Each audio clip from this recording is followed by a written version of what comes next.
Agora, Fórum Band News FM. Economia.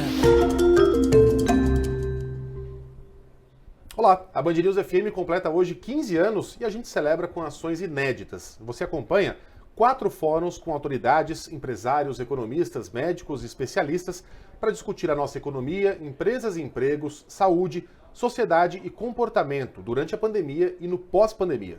Bom, a gente começa falando de economia neste primeiro fórum em que a gente debate, traz informação de qualidade para você e faz aquilo que a gente mais fez nesses últimos 15 anos. Muita informação, prestação de serviços e proposta de reflexões para você decidir. Quais os caminhos, quais as alternativas, como é que a gente vai sair dessa crise?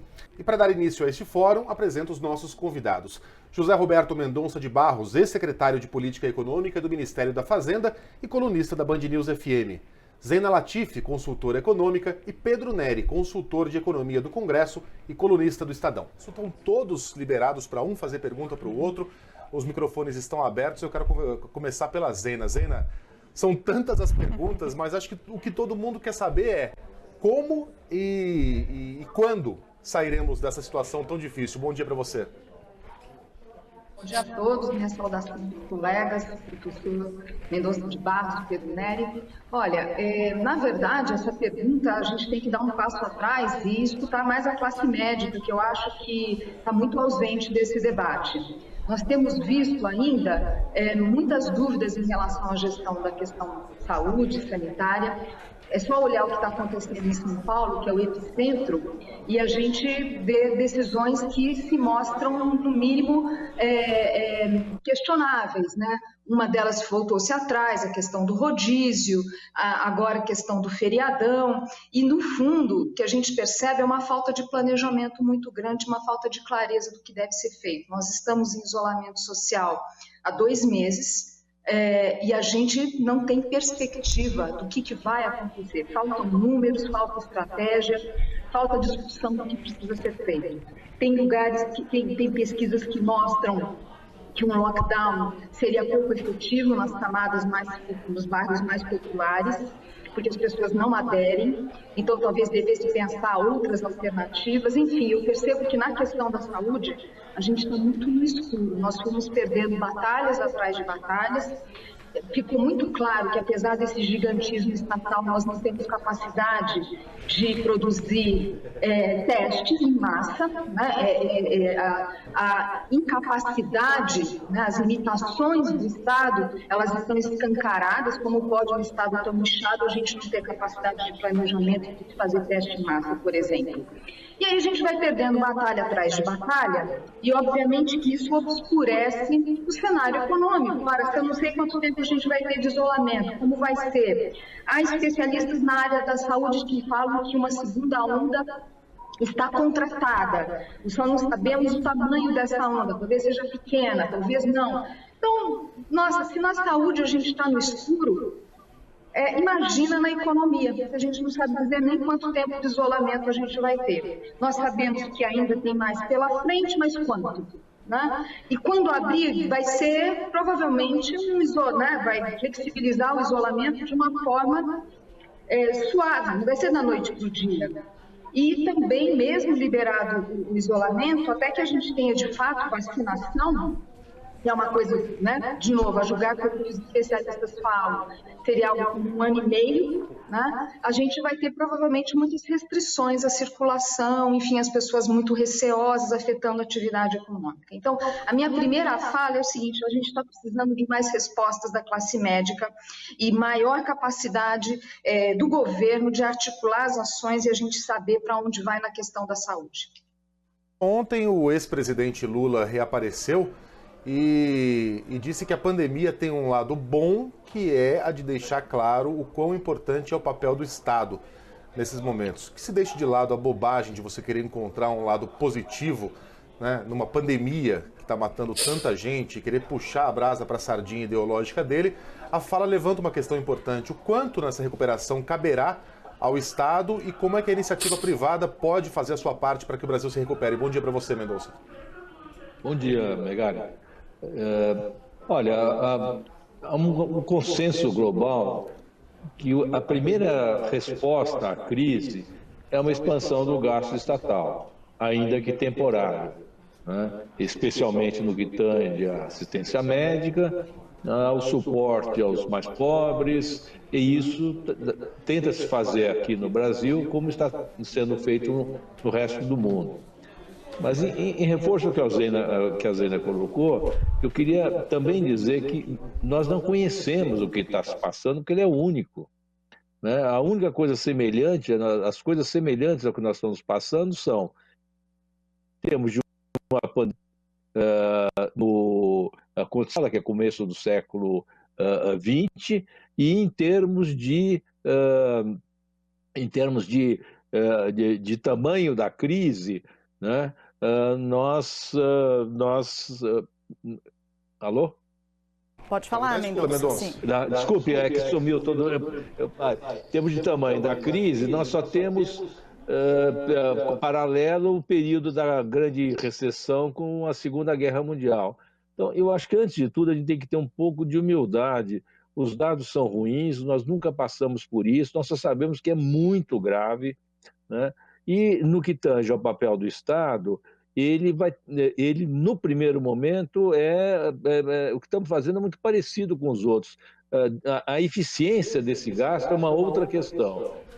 Agora, o que é certo é que, quando passar essa primeira fase do vírus, e isso vai acontecer em algum momento mais adiante, nós teremos seriamente que rediscutir a natureza dos gastos do Estado.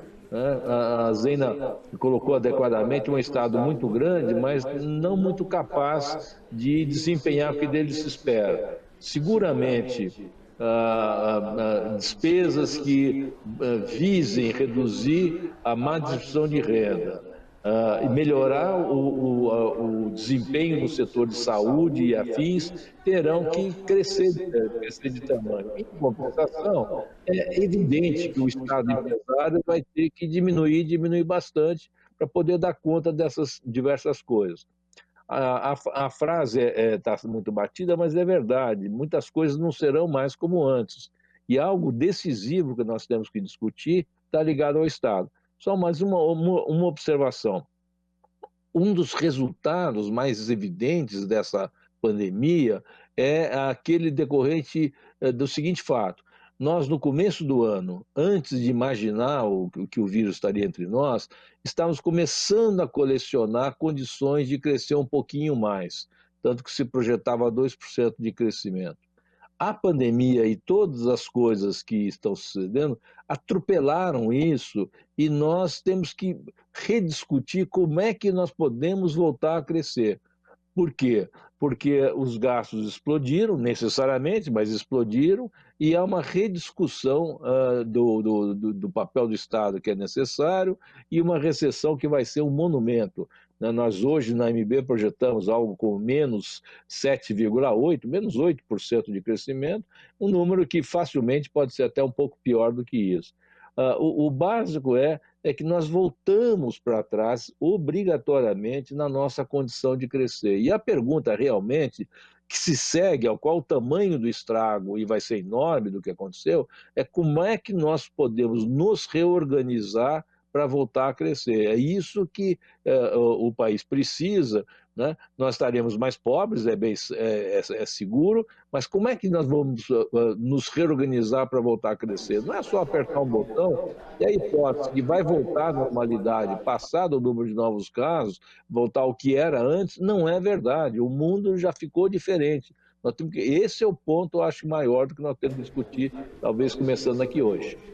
Pedro Neri também compõe a nossa mesa nesse painel sobre economia, é consultor do Senado, economista. Pedro, obrigada pela presença mais uma vez aqui com a gente. Vou na esteira aqui da pergunta do Megali e também da reflexão e da pergunta proposta pelo Mendonça, que é a seguinte: e aí, como é que a gente se organiza para sair dessa diante da preocupação com a explosão do gasto público? Por outro lado, a aposta ainda do ministro da Economia, Paulo Guedes, em ter dinheiro da iniciativa privada, né? De onde virá esse dinheiro da iniciativa privada, já que a própria iniciativa privada sofre tanto nesse momento da crise também, Pedro? Bom dia, Sheila, bom dia, Megali. Queria aproveitar para parabenizar toda a comunidade, toda a família Band News pelo seu aniversário, cumprimentar a Zeina Latif, professor Mendonça. Sheila, eu acho que é uma situação realmente muito complexa, como Zeina e Mendonça colocaram. Inicialmente, a gente imaginava que essa recessão e e a eventual recuperação da economia ter um formato em V, a gente chama de curva em V, quer dizer, cai muito rapidamente e sobe muito rapidamente. Por conta da situação da pandemia, a gente imaginava que seria um botão, olha, fica todo mundo em casa, depois volta, e já está ficando claro que não vai ser assim, muito embora a gente não saiba ainda como que a pandemia vai evoluir exatamente, a gente sabe que as coisas não vão voltar ao normal de uma hora para outra. A Zeina estava falando aí de uma segunda onda, mas me parece que existe a possibilidade, inclusive, no pior cenário do coronavírus ser endêmico, quer dizer, a gente tem que se acostumar com o distanciamento social, com o uso de máscaras, enfim. E todo esse cenário, que traz muita incerteza nesse momento, provoca muitas mudanças, né?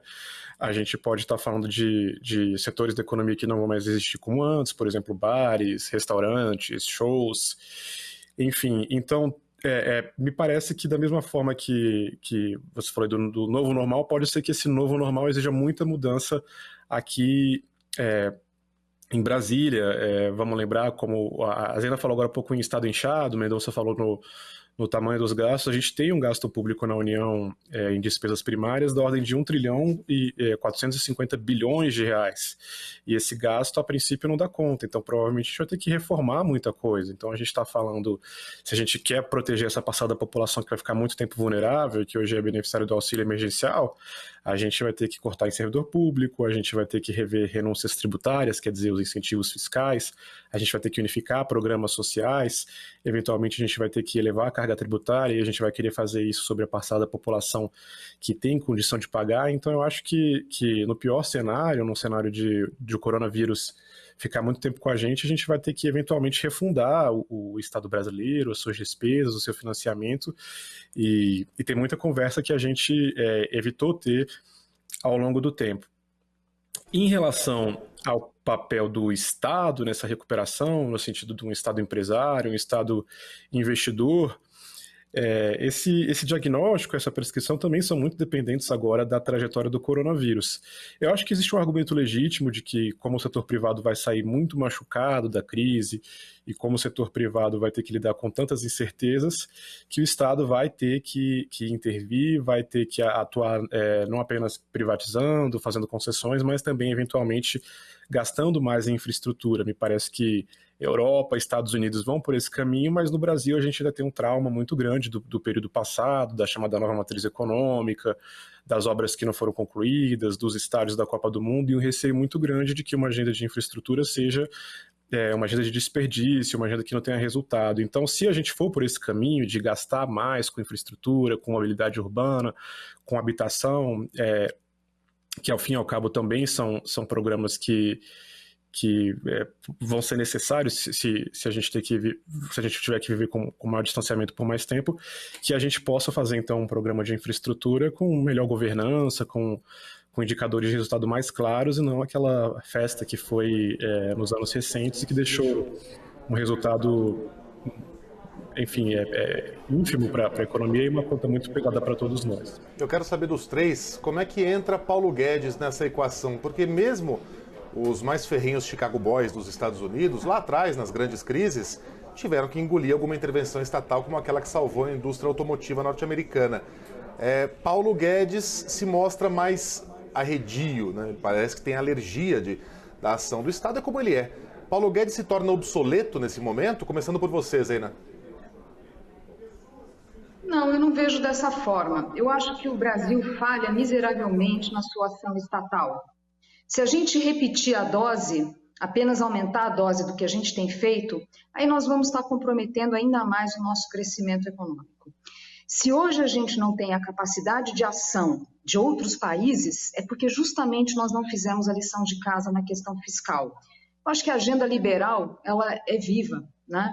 O que nós temos, é claro, em situações como essa, que exigem coordenação estatal, é claro que isso exige maior participação do Estado. né? Mas isso não fere o espírito de uma agenda liberal. É natural que em situações como essa, em que o mercado não dá conta, em que o setor privado não dá conta, é óbvio que a gente precisa ter uma ação estatal, mas de uma forma mais racional, né? De uma forma que mostre capacidade de planejamento e qualidade da ação estatal, que não é o nosso caso. O Brasil está sendo destaque de exemplo a não ser seguido no mundo. A nossa reputação está a pior possível, apesar do esforço de muitas pessoas competentes no serviço público, né? Não dá para deixar isso, esse registro. Então, se for para a gente continuar e intensificar essa fórmula, acho que vamos ter grandes problemas, né? Eu não acho que existe acho que essa discussão de nova ação do Estado, ela precisa ser olhada com cautela e com ponderação. Eu acho que escancarou que o Estado não funciona, que nós precisamos resgatar um Estado forte no sentido de fazer intervenções corretas. Aí sim eu acho que essa crise, ela escancara isso. Mas nós não estamos passando no teste. A gente está falando do sacrifício dos trabalhadores do setor privado e a gente está ignorando a necessidade de ajustar a folha de trabalho, quer dizer, a jornada e o salário do setor público, que era uma coisa essencial. Ora, se estamos todos ficando mais pobres, por que o peso disso não está sendo distribuído de forma mais equânime, mais justa? A gente continua vendo estados aproveitando a situação para ajustar salários. A gente está vendo também demandas do judiciário, né? Acho que seria a razão até para não se fazer acordo com os estados, porque se estão fazendo ajuste de salários, quer dizer que não tem problema fiscal. Me perdoe a ironia, mas é um absurdo isso que está acontecendo. Então, eu acho o seguinte, eu acho que mais do que nunca a gente precisa reforçar a agenda liberal no sentido de ter um Estado forte, que regula a atividade econômica, que reduz o tal custo Brasil, que tanto prejudica a nossa capacidade de investimento e, obviamente, um resgate da nossa capacidade de planejamento e cuidar dos vulneráveis, porque essa é a função do Estado, é entrar onde o setor privado não vai entrar. Então, se for para numa linha de elevar gastos públicos, como se a gente tivesse competência para isso, eu acho que daí vai estar totalmente equivocado. Eu acho que, de novo, essa necessidade de intervenção agora não fere o espírito de uma agenda liberal. Você, Mendonça. Queria aproveitar esse gancho e dizer o seguinte, seguramente, como eu mencionei na minha primeira intervenção, o gasto público vai ter que mudar um pouco de natureza. A questão da saúde é bastante clara, né? O suporte aos chamados invisíveis que está emergindo dessa situação que estamos vivendo é bastante claro, mas isso não quer dizer que o gasto público deve ser aumentado de qualquer forma, e, em particular, os gastos públicos em infraestrutura. Eu acho que seria um erro extraordinário chamar o Odebrecht de volta, porque junto com ela vem o DINIT e vem toda uma história de gestão que a gente tem que esquecer, né? Nós temos que continuar na ideia que foi atropelada pelo vírus, entre outras muitas coisas, de que, especialmente na infraestrutura, o modelo adequado é o modelo de concessão, de projetos bem feitos e que se utiliza dos recursos privados. É bem verdade que o setor privado brasileiro vai sair muito machucado, mas continua sendo verdade que no mundo como um todo, né, existe um mar de recursos à busca de projetos razoáveis, e desde que os projetos razoáveis existam, nós nunca tivemos falta de financiamento para esses projetos. O que tem é que construir uma governança desses projetos adequados. E nós temos um exemplo aqui, nós estamos nesta região, a construção de estradas no estado de São Paulo. Vai para 20 anos de concessão para o setor privado, funciona super bem, é o único lugar do Brasil onde tem realmente uma rede de estradas que vale a pena, e agora, faz poucos meses, que foi licitada e vão começar os trabalhos de uma estrada, a maior do Brasil, mais de 1.000 quilômetros, a chamada Pipa de Piracicaba Panorama, tocada pelo setor privado. Esse negócio de chamar de volta as empreiteiras e o sistema antigo é realmente algo que a gente certamente não deve fazer. Então, mudar a estrutura do gasto público e adequá-lo a um mundo que é diferente do passado, absoluto acordo. Mas retomar experiências que deram completamente errado, eu acho um suicídio, próximo do suicídio, né?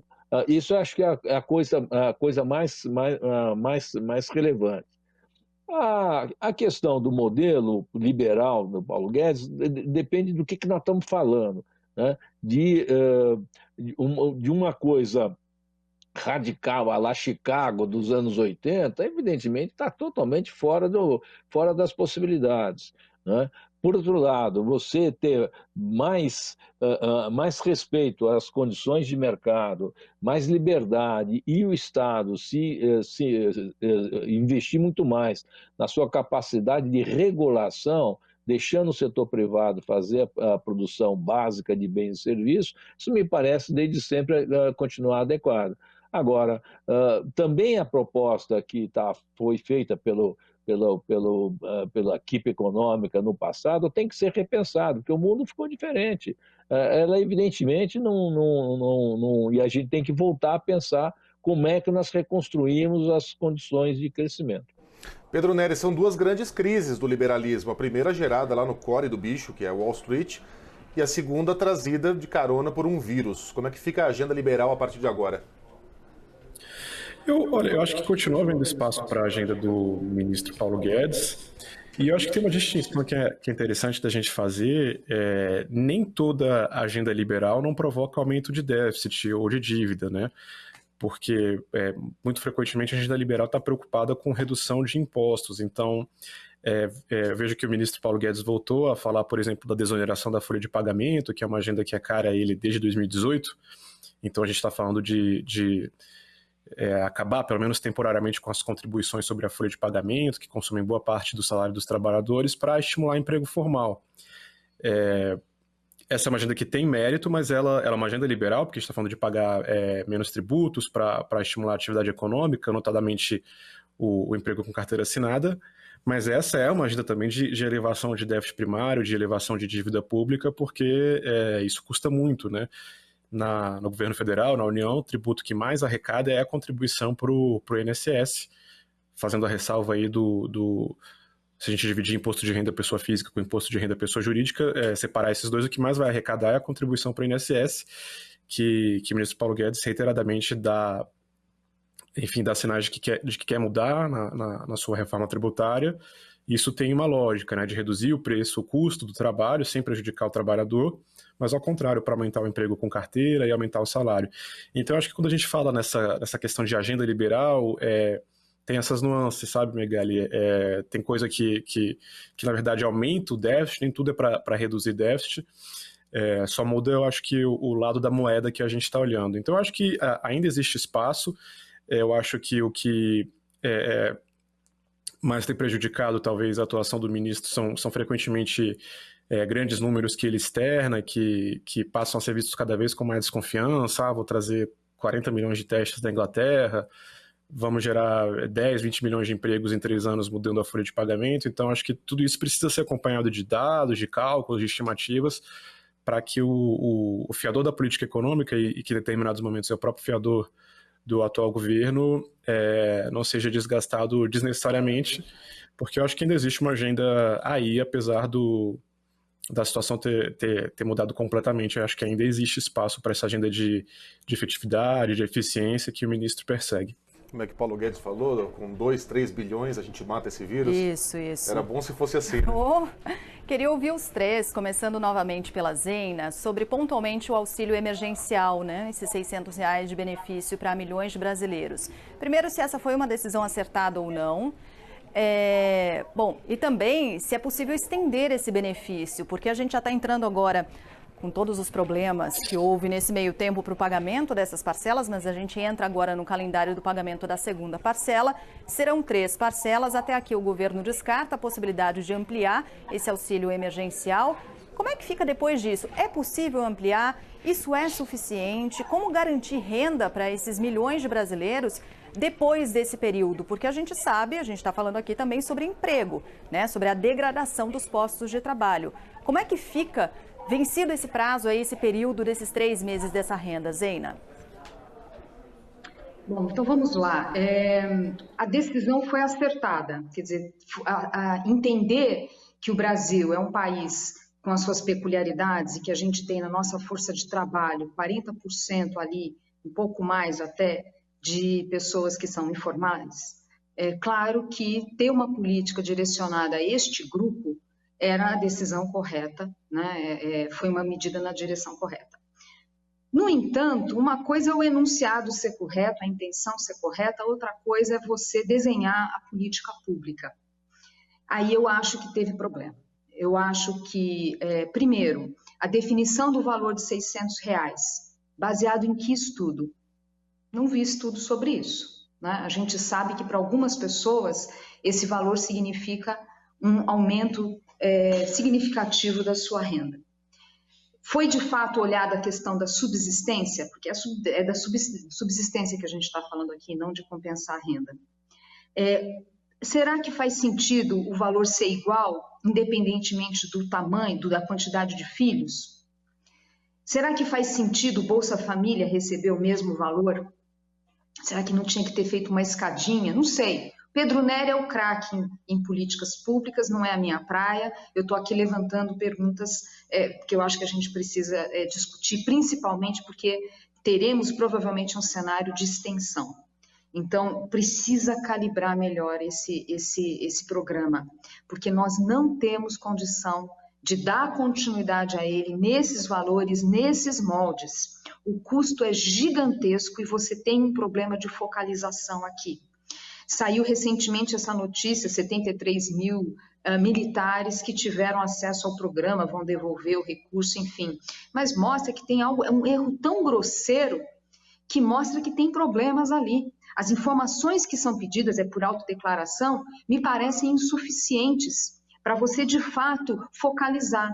Como pode um programa que pode chegar a 70 milhões de pessoas, se a gente tem 40 milhões de informais, sei lá, 38, enfim?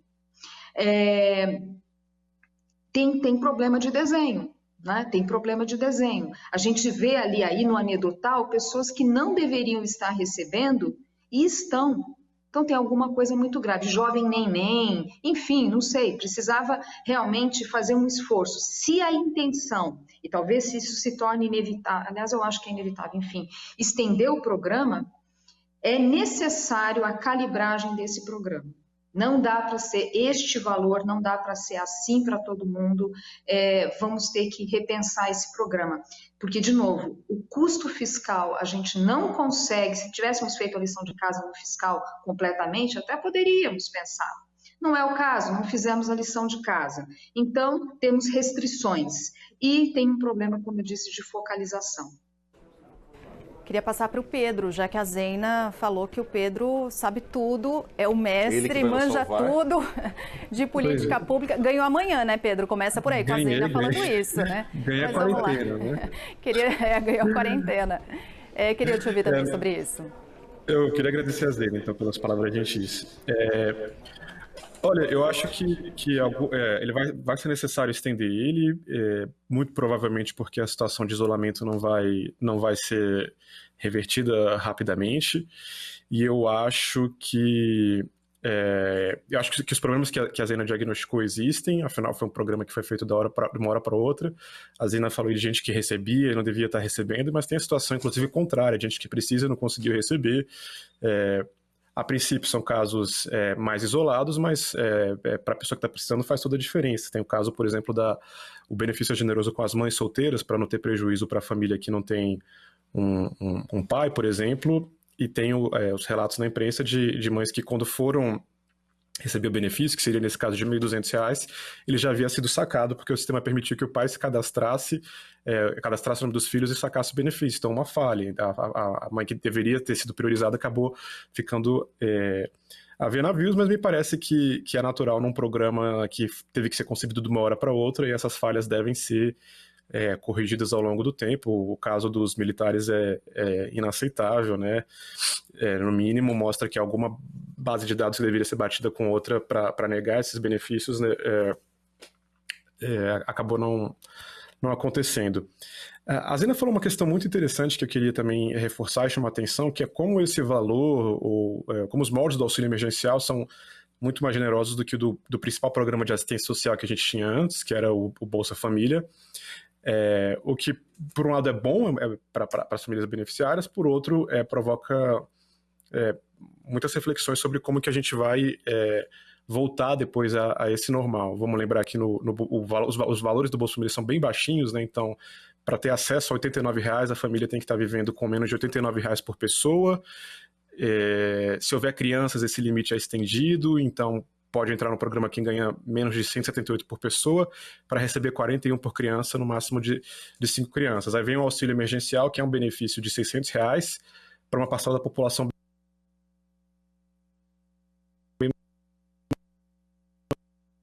Por isso que o auxílio emergencial é tão festejado. Por outro lado, vai ser muito difícil continuar ele nos moldes atuais, e eu acho que vai ser difícil também voltar à situação anterior, né? Que essa camada da população que inclusive teve ganho de renda, como o Zena falou, por exemplo, no limite a gente vai encontrar casos de mães que ganhavam R$ 40,00 no Bolsa Família, passaram a ganhar R$ 1.200.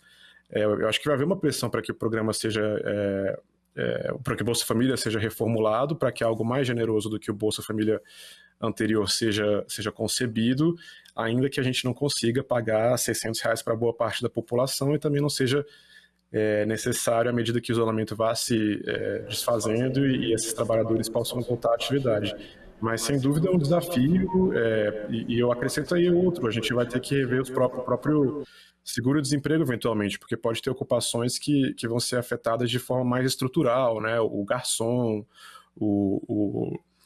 enfim, o cozinheiro, ou qualquer setor que seja mais afetado por uma eventual demora da pandemia de cessar, e vai precisar ser retreinada, ser reposicionada, porque, como a gente falou mais cedo, pode ser que alguns setores da economia nunca mais voltem a ser o que era antes, ou pelo menos por um tempo, né? Mendonça. Eu acho inevitável que a discussão evolua na continuidade para um programa de renda mínima. É isso que acho que entrou, que seria uma ampliação, num certo sentido, do Bolsa Família, com a inclusão de mais gente. Eu acho que nós caminhamos inexoravelmente para isso. Não dá para ser esse valor, ele é tão obviamente insustentável do ponto de vista fiscal, que vai ter que convergir para uma coisa menor, mas eu acho que o que entrou de novidade, assim, jogado pela emergência, é, no fundo, a evolução na direção de um grande programa de renda mínima dentro do país, no contexto da questão de distribuição de renda. Como discutir, como melhorar esse programa vai exigir muito suor. Eu queria lembrar, por exemplo, que o próprio Bolsa Família, que é universalmente tido como um programa de muito sucesso, ele teve, o Pedro me corrija se não for, pelo menos 10 anos de melhorias no seu desenho, na sua base estatística, no cadastro, e permanentemente leva a revisões. Mas eu acho que uma das mudanças no gasto público que veio para ficar é caminhar naturalmente para um programa dessa natureza, e aí tanto desenho, que é elegibilidade, o que é factível em termos de valor, o que o Estado vai ter que deixar de gastar para acomodar isso, isso tudo faz parte da discussão. Mas, a meu juízo, politicamente, esse é um programa que não é um programa emergencial que vai terminar. Ele vai ser não só prorrogado, mas seguramente ele vai caminhar para um programa de tipo renda mínima, né? Eu acho que isso, de certa forma, já está dado. Nós não vamos conseguir alterar essa direção. E não necessariamente ruim, né? Desculpa a interrupção. O Renda Mínima é aquele programa do livrinho do Suplicy? Como é que funcionaria exatamente, para quem não conhece? Não, ali ele estava pensando em pôr de renda negativa, não, mas na realidade é um programa que garanta para certos tipos de situação uma questão de quem é elegível para receber uma renda mínima de sobrevivência, né? E eu acho que nesse caso, nesse momento, para o ano que vem, reforçar uma coisa que o Pedro colocou, e que não vai afetar só a ocupação tipo garçons. Eu tenho absoluta convicção de que uma das heranças dessa pandemia, dessa experiência de milhares de famílias fechadas em casa e o impacto nas empresas, vai ser acelerar muito os processos de automação nas companhias. Vai acelerar o fato de se trabalhar em casa, e isso muda a necessidade de espaço. Já temos um problema de emprego que não é pequeno, né, que vai aumentar, está aumentando ao longo desse ano, mas nós vamos conviver com isso, com uma forte aceleração de processo de automação na indústria, nos serviços, empurrados pela necessidade de redução de custos e tudo mais. O que vai tornar a questão do emprego e subsidiariamente o nosso permanente fracasso com a educação algo realmente também que vai estar na ordem do dia da discussão da questão do Estado, do seu papel nessa fase nova. Que ligou o rádio agora, ou para você que chegou no nosso canal do YouTube nesse momento, estamos celebrando os 15 anos da Band News FM com fóruns, né? A gente propôs aqui, a gente tinha outros planos, a bem da verdade. Não fosse essa quarentena, não fosse essa pandemia, a gente gosta sempre de aproveitar os aniversários da Band News FM, sempre pertinho do nosso público, dos nossos ouvintes, ali olho no olho, tete a tete. Não foi possível. E aí a gente decidiu fazer aquilo que a gente mais fez ao longo desses últimos 15 anos. Trazer informação, conteúdo de qualidade, reflexões, propostas de debate, sempre na tentativa de contribuir, né? Sempre na tentativa de fazer com que o seu dia possa ser um pouco melhor, ou pelo menos que tendo notícia, tendo informação, você possa tomar decisões mais acertadas na sua vida, na sua empresa, no seu trabalho. Muito bem, esse é o primeiro fórum dos 4 que a gente vai ter ao longo desse dia. Esse fórum aqui debatendo economia, quais os caminhos, quais as saídas, quais as alternativas, como é que a gente sai dessa crise provocada pela pandemia do coronavírus. Estamos conversando aqui, a gente continua até às 8h30, conversando com os nossos 3 convidados, a Zeina Latifi, economista, também o nosso colunista José Roberto Mendonça de Barros e ainda o Pedro Neri, economista, consultor de economia do Congresso. E aí eu queria passar para um outro tópico que, vez outra não, toda vez a gente precisa retomar, que é o assunto das reformas. E nesse caso eu queria falar especificamente da reforma administrativa e da reforma tributária. Afinal de contas, o momento é de retomar as discussões dessas reformas, não é o momento, elas vão ter de esperar um pouco mais, mesmo com a gente já esperando por essas reformas há tanto tempo? Começando pelo Pedro. Pois é, Sheila, eu acho que existe uma dificuldade operacional nesse momento, que é a própria dificuldade de reunião do Congresso Nacional. Embora a gente esteja vendo as votações remotas e tudo mais, quando a gente fala de reforma, a gente está falando tipicamente de uma emenda à Constituição, que exige tramitação em várias comissões, tem uma exigência de um mínimo de reuniões por comissão, então é um processo lento que provoca aglomerações. A gente teve excepcionalmente agora a aprovação e promulgação num rito mais abreviado da chamada PEC do Orçamento de Guerra, então a gente tem que ver se essa sistemática vai se manter. Quer dizer, se a gente vai poder ficar emendando a Constituição de maneira, digamos, expressa, o que facilitaria essa agenda de reformas, embora ela também dificulte também um pouquinho a discussão sobre elas. Eu acho que, para começar falando da reforma administrativa, eu acho que, como ela vinha sendo falada antes, eu acho que não vai poder mais. Vamos lembrar, a reforma administrativa é aquela que ainda não foi apresentada pelo governo, e que, pelo que a imprensa anunciava, ia ser focada somente nos novos servidores públicos, quer dizer, sem mudar as regras para os atuais servidores.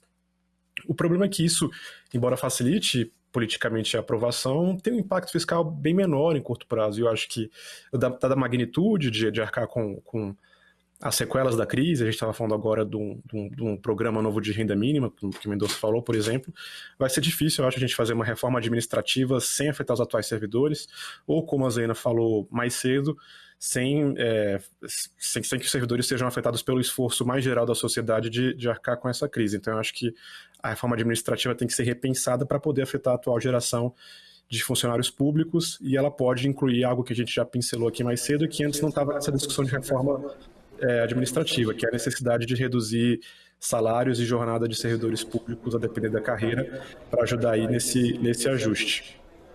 E só para concluir, e tem a questão da reforma tributária, que estava um pouquinho mais avançada, tem a PEC 45, que teve a mentoria, digamos, do Benar Api, que é um craque.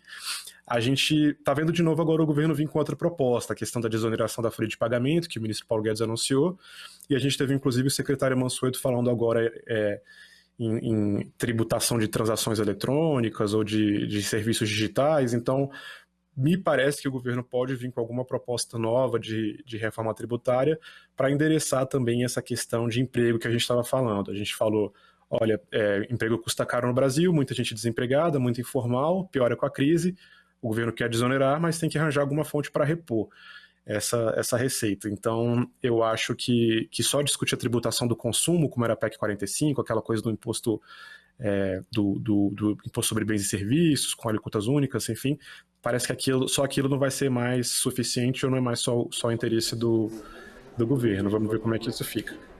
Zeina. Bom, concordo com o Pedro sobre reforma administrativa. Lamento muito o fato de não ter sido feita a discussão da PEC emergencial, porque nós estamos numa situação de emergência que seria necessário reduzir o custo da folha, né, do funcionalismo. E em relação à tributária, também acho que vai nessa linha de uma medida ou outra. Uma reforma mais ampla, nós lamentavelmente perdemos o timing. Isso deveria ter avançado para valer em 2019. O segundo semestre de 2019, ele foi perdido, né? Prometeu-se muito pós-previdência e a gente não teve nada relevante sendo aprovado pelo Congresso. Lamentavelmente, perdeu-se uma oportunidade porque já tinha essa PEC 45 tramitando e havia, sim, interesse do Congresso, desejo do Congresso de avançar. O governo não enviou a sua proposta, não sentou para conversar, para consolidar uma proposta, enfim, perdemos esse timing. Sou muito cética em relação ao avanço dessa medida. A gente já viu toda a reação de parcela do setor privado contra a criação desse tal IVA, porque aumentaria, né, porque quando a gente fala em simplificar impostos, uma reforma como essa, significa que você vai distribuir melhor a carga de impostos, né? Hoje a indústria é o setor que mais paga impostos, e aí você tem que redistribuir isso. Grupos, né, principalmente o setor de serviços, se sentiram penalizados, e aí essa agenda travou. Então, sou muito cética no avanço de medidas como essa, até porque com o setor privado tão fragilizado, acho difícil prosperar essa discussão. Foi um timing que a gente perdeu e acho difícil recuperar.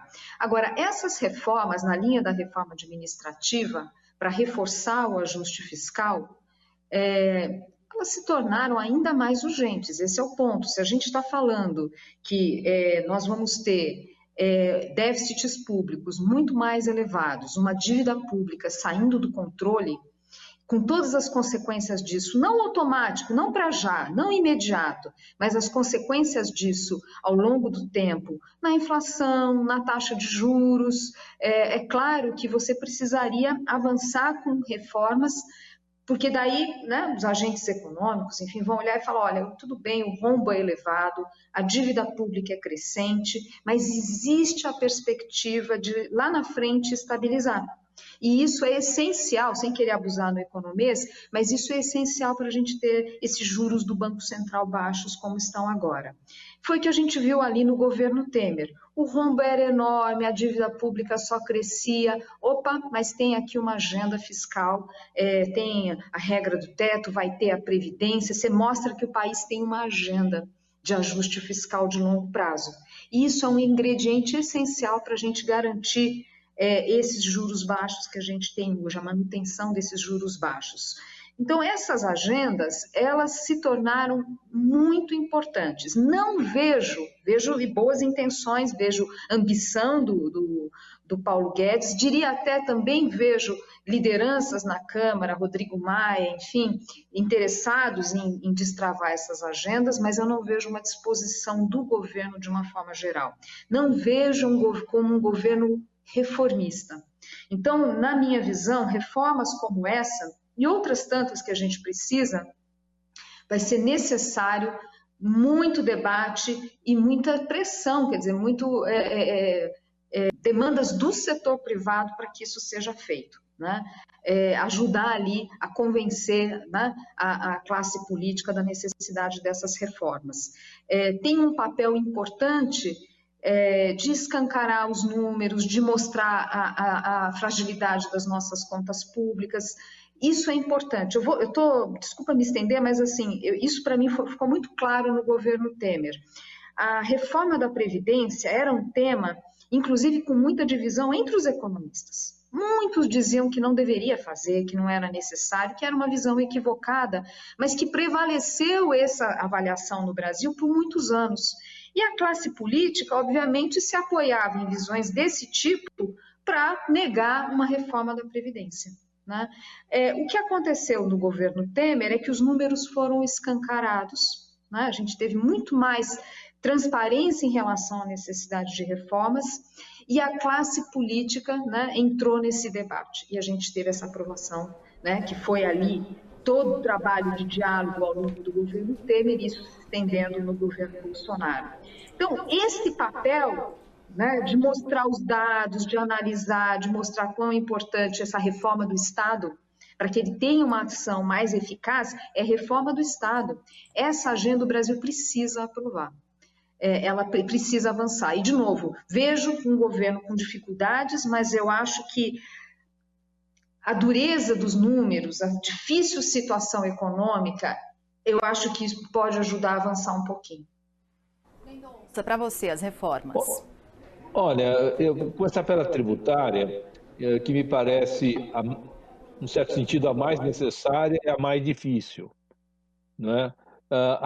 Aquela PEC 45, que criava, né, o imposto de valor adicionado, ela está na direção correta, ela é de muito boa qualidade, mas ela estava, quando foi interrompida pelo vírus, na posição, no meu ver, que estava a reforma da Previdência 2 anos da aprovação.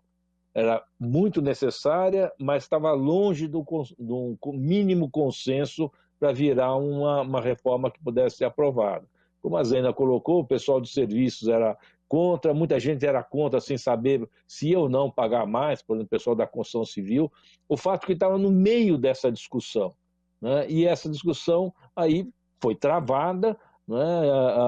Não tem nem reunião presencial, o que torna difícil, e eu acho que ela é complicada de poder levar adiante. Em paralelo, a gente tem uma coisa que eu acho assim, um pouco curioso, na insistência do ministro Paulo Guedes em retirar impostos da folha de pagamento, numa convicção que isso vai criar milhões de empregos, que, a meu juízo, não está amparado no estudo e na análise dos fatos. É uma observação e que, em geral, vem junto com recriar a CPMF, o que é evidentemente impossível. E, finalmente, né, a possibilidade de se tributar transações digitais, que vão aumentar bastante, abre uma coisa nova, mas muito difícil. Põe tudo isso junto, eu acho que nós continuamos na reforma tributária, numa área tão necessária quanto difícil e que não está madura. Então, eu não vejo essa possibilidade para voltar a ter um ambiente em que ela possa ir adiante, a gente vai demorar um pouco. Na questão da reforma do Estado, da reforma, ela tem 2 pedaços, pelo menos. Né, a mais central tem que controlar a expansão autônoma da folha de pagamento do setor público, especialmente das grandes corporações. Isso é tão necessário também quanto tão difícil. Por quê? A começar da presidência da República, que não vê com bons olhos, e já mostrou isso em muitas e muitas ações, qualquer coisa que limite os ganhos das grandes corporações públicas, né? Agora, o que está acontecendo, né? Aproveitando da aprovação do orçamento, do auxílio aos estados, o federal e muitos estados aumentaram de novo salários. Se não segurar isso, não tem jogo. Esse é o ponto. Como o Pedro colocou, fazer uma reforma para os novos funcionários não tem mais efeito, né? Então, nós temos que enfrentar isso diretamente. Não é sustentável, numa crise desse tamanho, que as grandes corporações do setor público continuem aumentando salários e tenham um aumento quase autônomo da folha de pagamento, que cada vez come mais o grosso da arrecadação. Ao lado disso, acho que tem muita coisa para ser discutida, né? E eu queria só completar, chamando a atenção que a Zena está coberta de razão. Se nós não colocarmos uma pauta fiscal que faça sentido, vai ser muito diferente a gente conseguir, não só conseguir manter a taxa de juros baixa, mas deixar a inflação quietinha e baixinha como ela vem vindo, né? Porque nós vamos ter muita pressão por esse lado também. Mendonça, rapidamente, você tocou aí na CPMF, na recriação da CPMF, nessa possibilidade. Eu acho que eu perdi ali em algum momento. Você fala da possibilidade real ou da impossibilidade de recriação da CPMF? Possibilidade. Eu falo que o ministro Paulo Guedes, ele tira do bolso a CPMF com muita frequência, e eu acho que ele não jogou fora ainda, né? Eu acho impossível pensar em criar a CPMF. Olha, a gente só tem mais 7 minutos. Então Jura? Juro por Deus, você acredita? Então eu queria ocupar esse finalzinho aqui do primeiro fórum da Band News FM, o primeiro de 4 para esse aniversário de 15 anos, para falar do cenário internacional. A previsão é de uma catástrofe econômica na zona do euro, nos Estados Unidos e, ironicamente, o local onde o vírus foi criado, onde ele nasceu, a China, vai passar mais ou menos ilesa, vai conseguir crescer, embora seja um crescimento tímido. No pós-pandemia, a gente vai viver num mundo em que os chineses dão as cartas a partir de agora? Quero começar por você, Pedro. Olha, eu acho que já dão, né? A China já tem uma influência muito grande no mundo e no Brasil. Eu acho que o Mendonça pode falar como ninguém sobre os efeitos das nossas exportações para a China na nossa economia. Agora, eu acho que nessa comparação internacional o Brasil fica prejudicado. Eu acho que tem algo que a gente falou pouco aqui hoje, que é o custo que tem para o Brasil dessas declarações do presidente, essa questão da nossa imagem ficar prejudicada, não é frescura, isso tem um custo.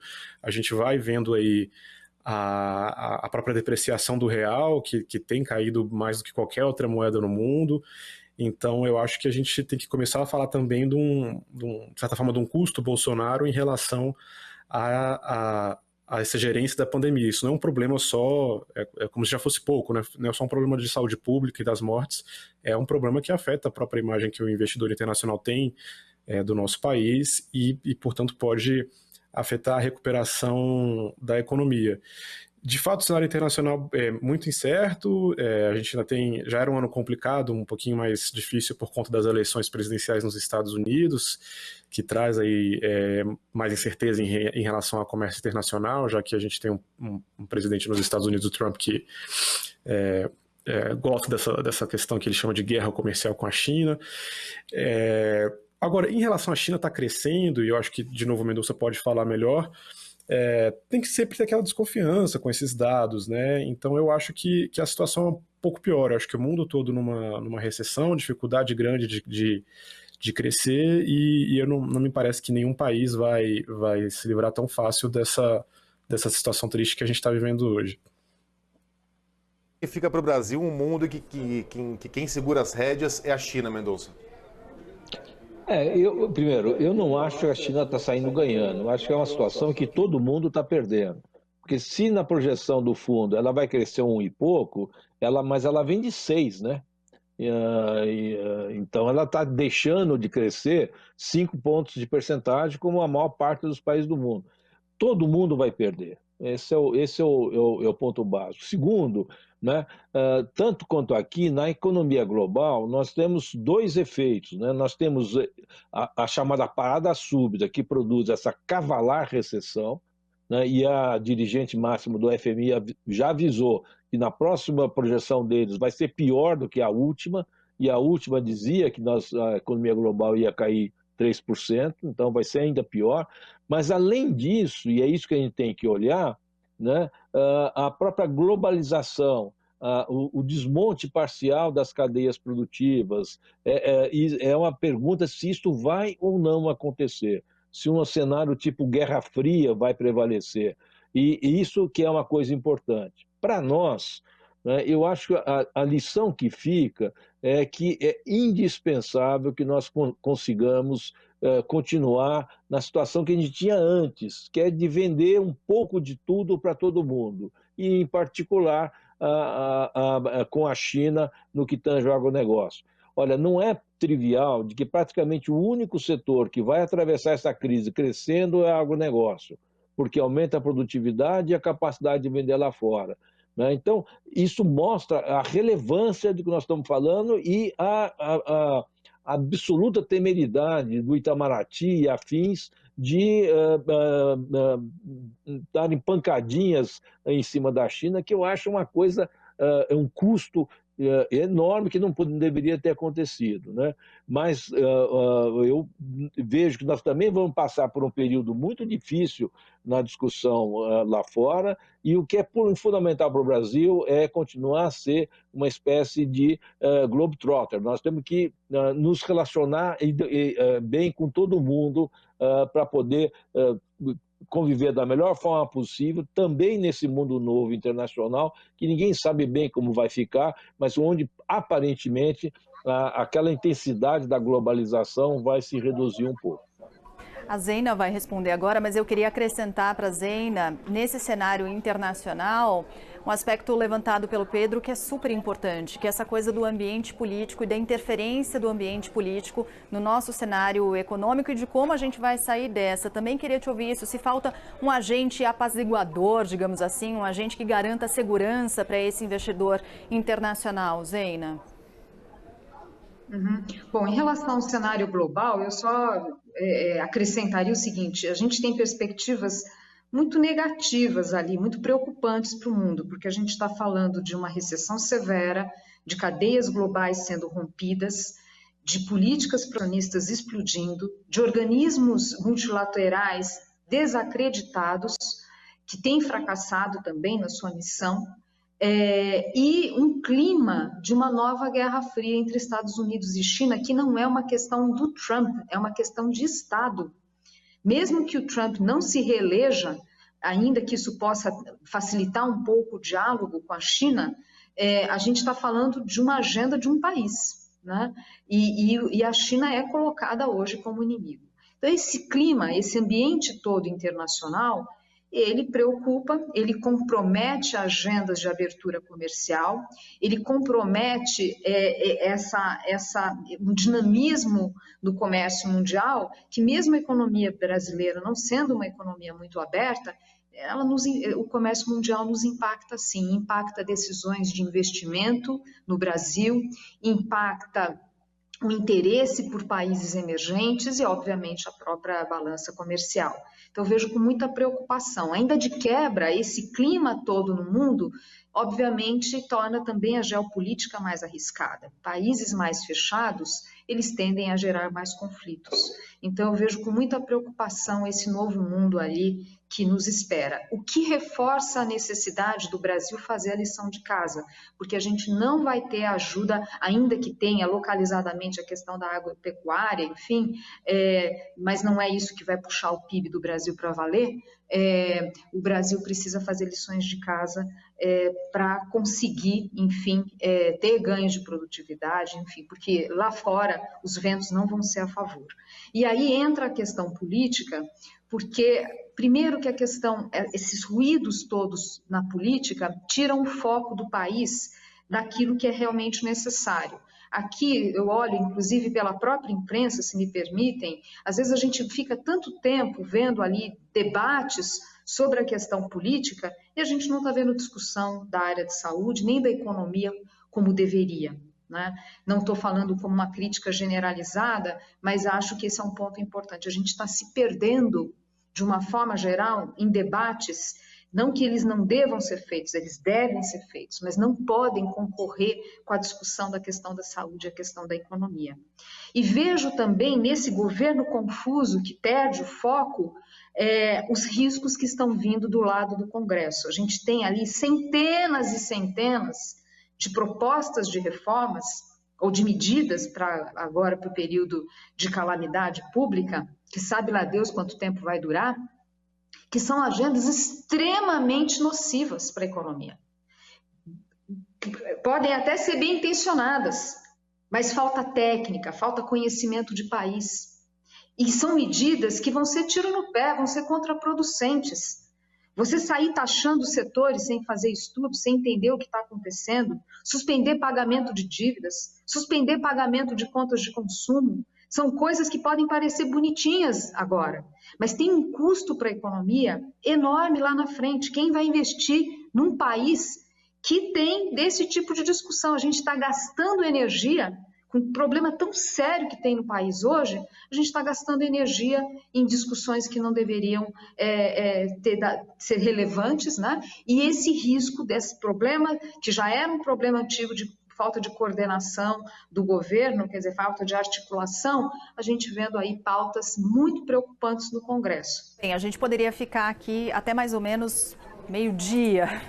Assunto não falta, mas o nosso tempo está esgotado. A reflexão continua. Acho que a gente trouxe aqui boas ideias para os nossos ouvintes, críticas, análises. Quero agradecer. Aliás, falta tempo, mas sobra desafio para o país. Então, quero agradecer demais nesse encerramento deste Fórum de Economia os nossos convidados de hoje. A Zeina Latifi, economista, consultora econômica. Obrigada, Zeina. Eu que agradeço. Também o Pedro Neri, obrigada mais uma vez, Pedro. O Pedro é economista, consultor do Congresso. Até uma próxima. Eu que agradeço, parabéns para o Band News. Valeu. E o José Roberto Mendonça de Barros está sempre com a gente, nosso colunista e secretário de Política Econômica do Ministério da Fazenda. Zé Roberto, obrigada mais uma vez, viu, por nos ajudar aqui, tanto com essa contribuição, com seu conhecimento. Um abraço para você e até uma próxima. Um abraço para vocês, parabéns à Band News. Para nós todos. É assim, a gente vai encerrando o nosso primeiro fórum, a abertura dos trabalhos desses 4 fóruns da Band News FM, nesses 15 anos da Band News FM, trazendo conteúdo de qualidade, proposta de reflexões, como eu falei, né? Muita informação para você, como a gente fez ao longo desses últimos 15 anos. Então, mais tarde, ao meio-dia, tem mais um fórum comandado pelo Eduardo Oineg, um fórum em que a gente debate os negócios, empresas, empregos. Vai ter o presidente da Gol, o presidente do Boticário, o presidente da Fiat, são os 3 convidados. Depois, às 2 horas da tarde, a gente vai ter um fórum sobre comportamento e sociedade, a dinâmica social, comandado pela Inês de Castro. E aí, logo mais às 4 horas da tarde, um amplo debate sobre saúde, envolvendo secretários estaduais de saúde de todo o país, especialmente daqueles estados mais afetados por essa pandemia. E aí a gente fecha com chave de ouro, não o mês, porque a gente continua celebrando ao longo de todo o mês, mas a gente fecha o dia com chave de ouro com uma live especial do Marcelo Falcão, ex-Rapa, nosso parceiraço também. Essa live no nosso site, bandnewsfm.com.br, e ali a gente também vai receber doações, vai intermediar doações, uma parceria com o Instituto Band, e essas doações vão ser destinadas para hospitais do Rio de Janeiro e também de São Paulo, para Fiocruz, no Rio de Janeiro. Você pode aproveitar e também ajudar. Obrigado pela companhia. Até a próxima. Até já. Até já. Você acompanhou Fórum Band News FM. Economia.